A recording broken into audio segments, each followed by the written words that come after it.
I never imagined that the sound of a slap could be loud enough to silence an entire terminal at Chicago O'Hare International Airport.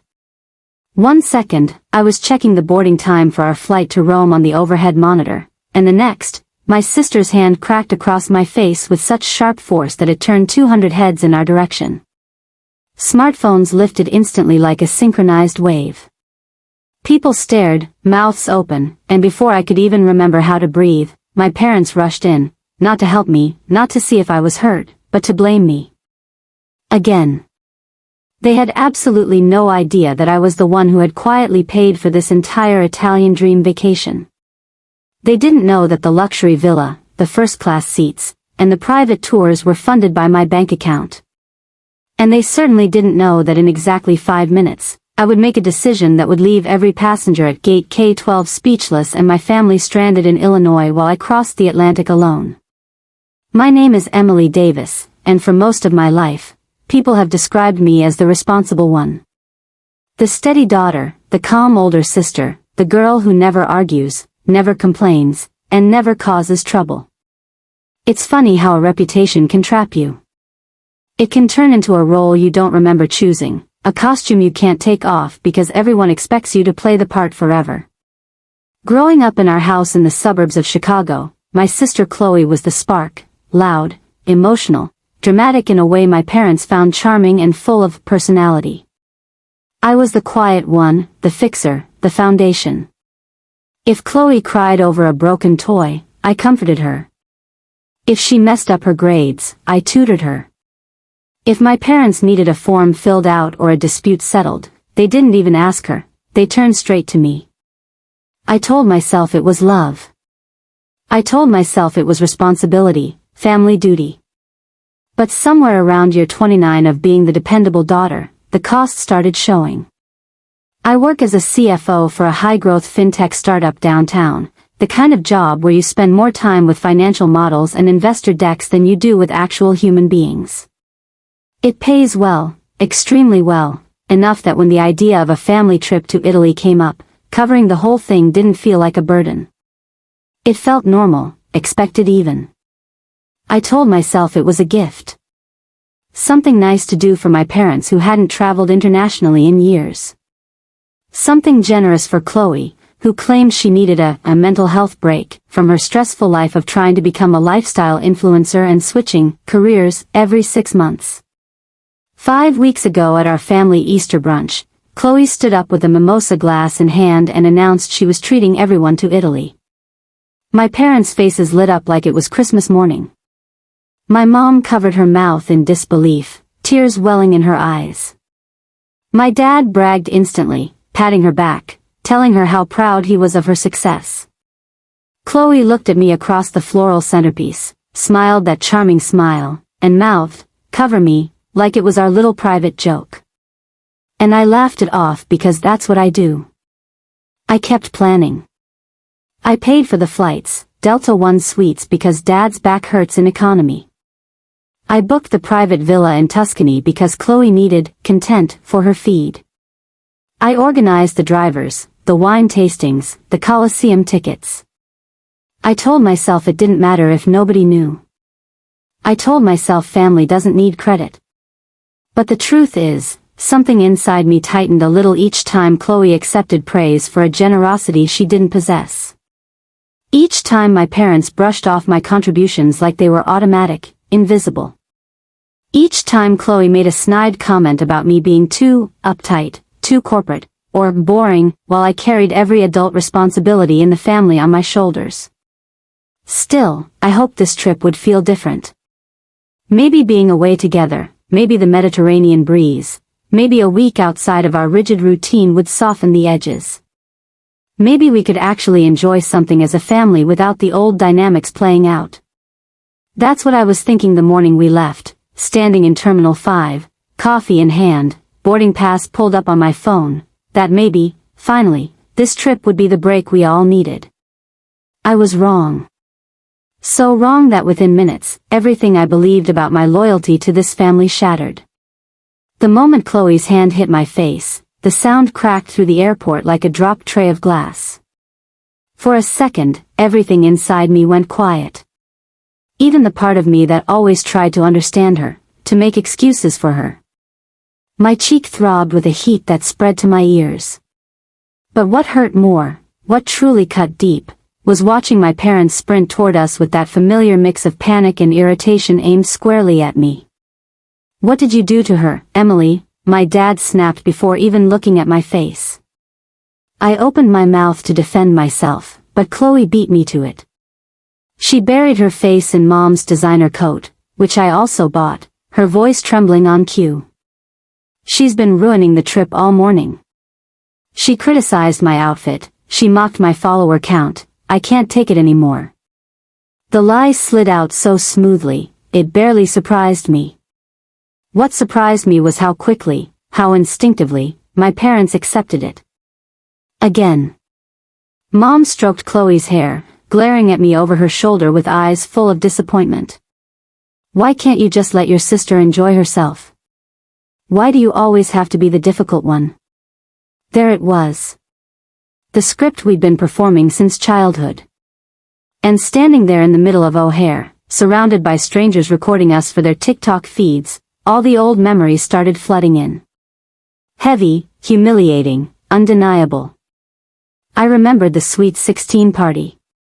Chloe had barely passed her sophomore year, but she wanted a super Sweet 16 celebration just like she saw on TV. Our parents didn't have the cash flow at the time, so I quietly emptied my savings account from my summer internship to pay for the DJ, the catering, the backyard tent. $2,000. Chloe made a whole speech thanking Mom and Dad for making her dreams come true. Everyone applauded. Mom teared up. Dad hugged her. I stood by the drinks table, holding a trash bag, smiling like it didn't matter. I remembered the luxury apartment downtown. 3 years later, she got approved for a gorgeous high-rise unit in the Gold Coast neighborhood because I co-signed. She walked through the empty living room twirling her keys, filming a live video telling her followers how proud she was to be finally independent, a self-made woman. She never mentioned that the only reason her application went through was because my credit score carried her. She never mentioned that I paid the security deposit. I remembered the business venture. She launched a jewelry line that lasted 4 unforgettable months. She called me crying at 2 a.m. about vendors threatening legal action because she couldn't pay the invoices. I wired her $5,000 to clear the debt. She took the money, posted a picture with a caption about overcoming obstacles through faith, and when the business folded, she never paid me back. Never even brought it up again. And the gifts. Every Christmas, every birthday, I bought expensive presents from both of us, because she claimed she was broke, or overwhelmed, or just forgot. For years, Mom believed Chloe was better at picking thoughtful gifts than I was. But the flashback that stung the most was that Easter brunch 5 weeks ago. Chloe clinking her glass, smiling sweetly, and saying, "I'm treating us to Italy. All expenses paid." Mom gasped. Dad told her she was amazing. Chloe soaked in the praise like sunlight. And then she looked at me directly and mouthed, "Thank you," with that tiny smirk she thought nobody ever caught. I remembered the warmth rising in my chest, not from pride, but from something tighter, something heavy, something that felt like resentment, even though I hated admitting it. Now, here we were in the middle of a packed airport, replaying the same scene for the 1,000th time. Chloe plays the victim. My parents defend her. And I am the villain by default.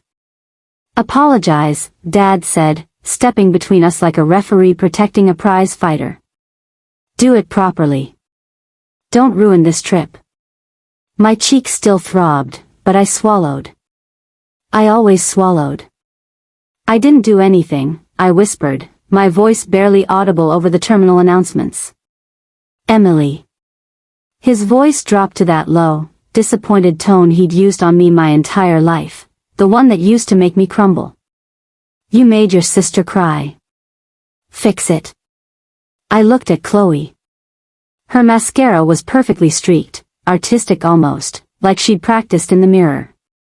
She peeked out from Mom's shoulder, checking to see if I would fold. And something inside me shifted. Not anger, not yet. Something quieter, something colder. A realization. Nothing I'd done for 29 years had ever balanced the scale. Not the trips, not the money, not the favors, not the silence. And in that moment, standing alone in a crowd of 200 strangers, I understood one thing with absolute clarity. If I kept playing the role they wrote for me, I would lose myself completely. For a moment, after my dad's command to fix it, I just stood there, feeling the heat from Chloe's slap radiate across my cheek. The sting was sharp, but it wasn't what made my vision blur. It was the realization that after everything I'd done, every sacrifice, every quiet act of love, nothing had changed. Not one bit. The terminal felt too loud. Suddenly, the rolling suitcases, the espresso machines hissing, the announcements echoing overhead, it was all too much. People were still looking, some pretending not to, some whispering behind their hands. A TSA officer glanced over like he wasn't sure whether to intervene. I took a breath. It went in shaky. Came out worse.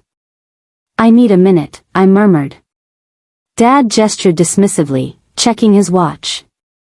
Fine, but don't wander off. Boarding is in 20 minutes. Chloe sniffed dramatically in Mom's arms. Just keep her away from me. Keep her negative energy away. Like I was the problem. Like I was the danger. I turned and walked toward the restrooms.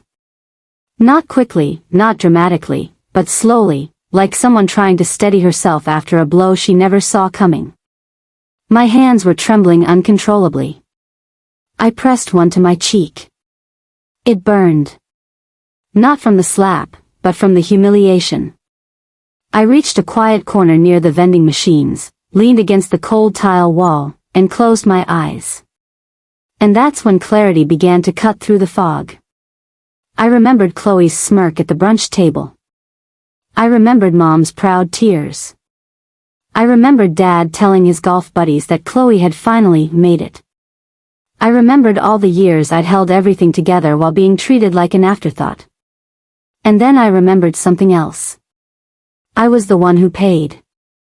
Every flight, every hotel room, every reservation, every bill. Not Chloe. Not my parents. Me. My eyes opened. The tremble in my hands stopped just like that. I pulled out my phone and opened my email. The confirmation for the Delta flights was right there. My name. My Amex Platinum card. My payments. Then the Villa San Michele confirmation. The rental car in Florence. The private Vatican tour. All mine. All under my account.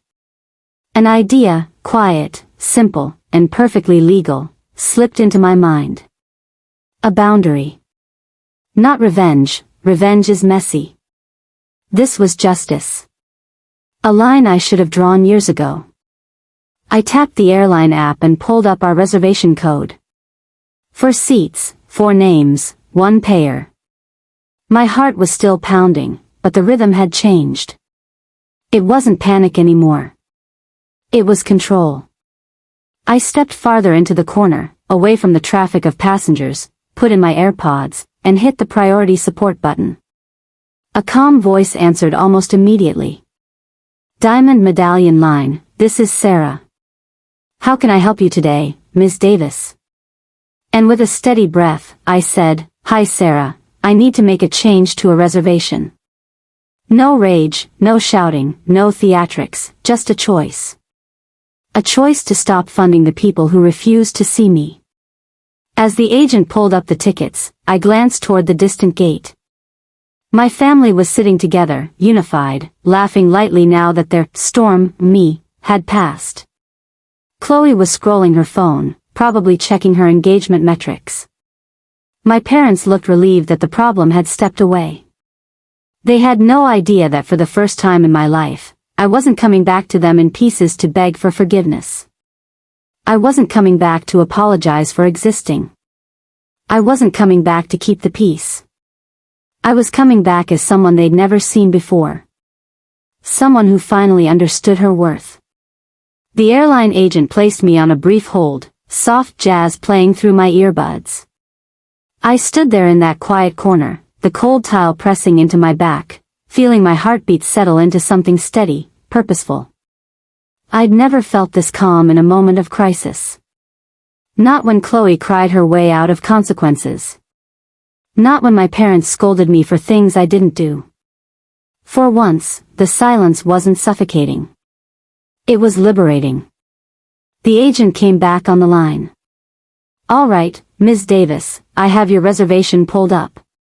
4 passengers to Rome. How can I help you?"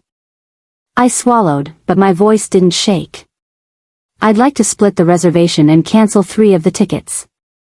There was a brief pause on the line. 3 tickets? "Yes," I said firmly.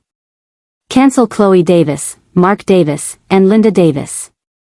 Keep only the ticket under Emily Davis." Another pause, this time longer.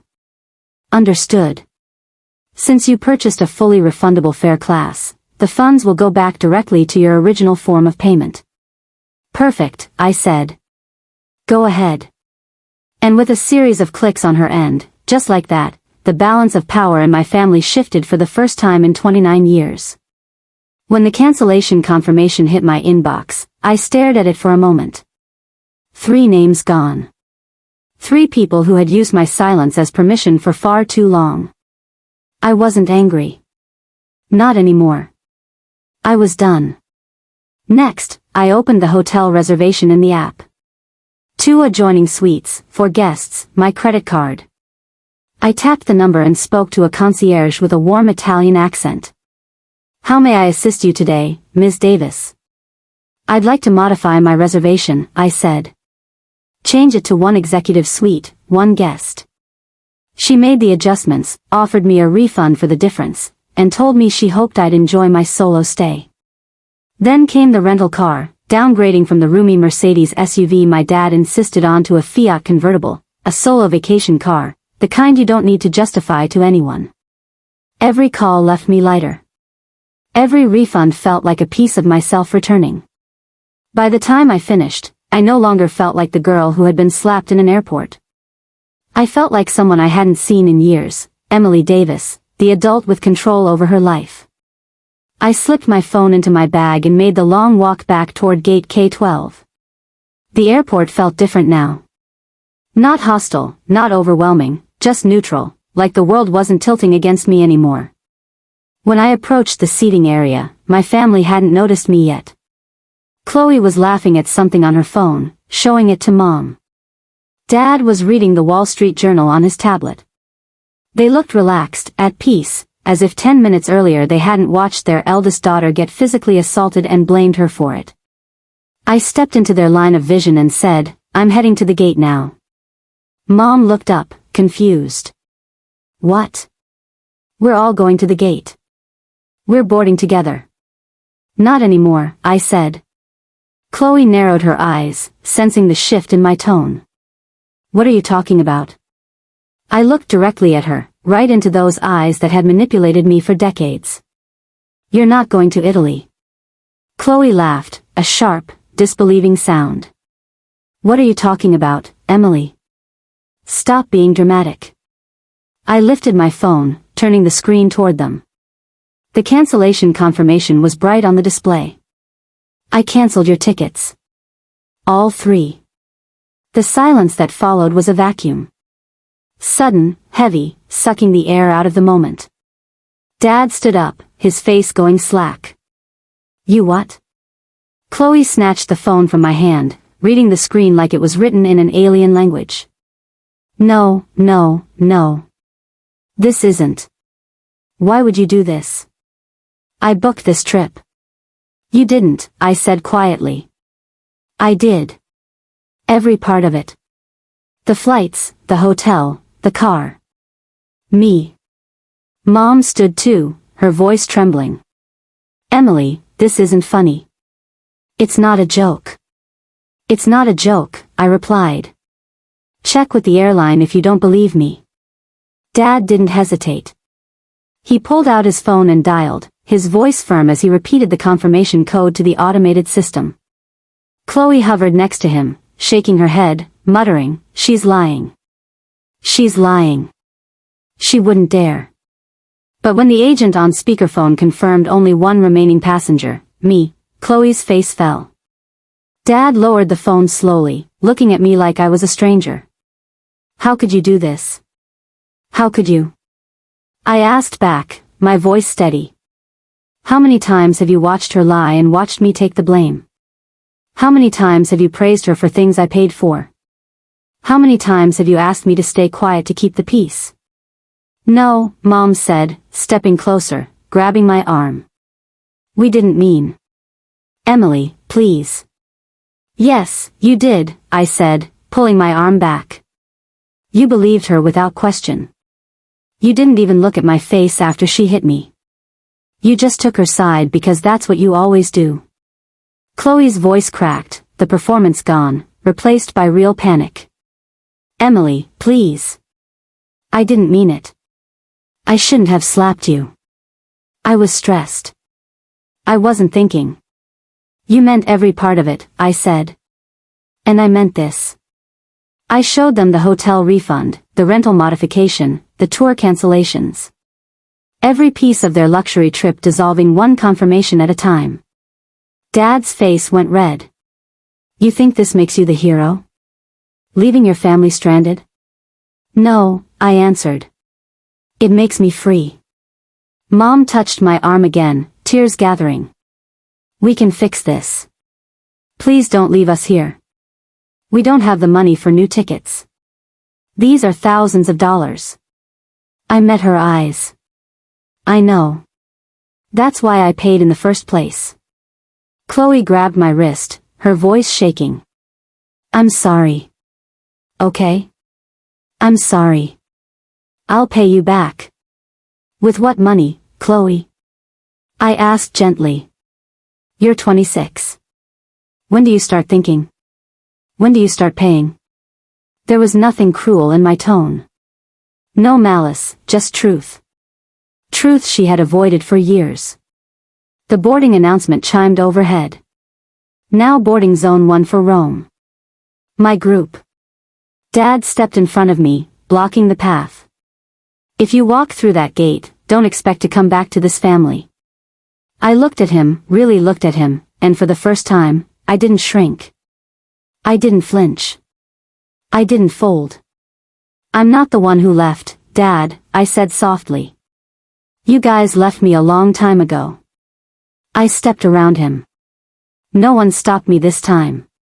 The gate agent scanned my ticket, gave me a sympathetic look after witnessing the scene, and quietly said, "Rough day?"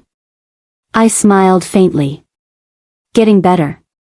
Walking down the jet bridge, I felt the weight lift from my chest with every step. It was physical, palpable. When I reached my seat, 1A, window, champagne waiting, the sun was slanting through the glass in golden stripes. As the plane pushed back, I glanced out the window one last time. Through the glass of the terminal, I saw my family. Chloe was pacing in panic, probably trying to live stream her tragedy. Mom was crying into her hands. Dad was arguing with a gate agent like he could force the world back into the shape he wanted. They looked lost, like actors who suddenly forgot their lines when the script changed. What happened next in my life really did shock everyone. Rome felt different the moment I stepped out of the airport. The air smelled like freedom. I spent the next week exploring Tuscany alone. I ate pasta in Florence without sharing. I drank wine on a balcony overlooking the vineyards without listening to Chloe complain about the lighting. My phone buzzed non-stop, calls, apologies, anger, confusion, but I silenced all of it. On the flight home, I finally wrote a letter to my parents. I didn't mail it, I just wrote it for myself. I realized that peace doesn't come from keeping quiet. It comes from finally choosing yourself. My family may or may not change, but I'm no longer carrying the weight of their choices. Setting a boundary wasn't cruel. It was survival. If this story feels familiar, you're not alone. Share your thoughts in the comments and tell me where you're watching from. And if you want more true stories about reclaiming your life, hit subscribe so you never miss the next video.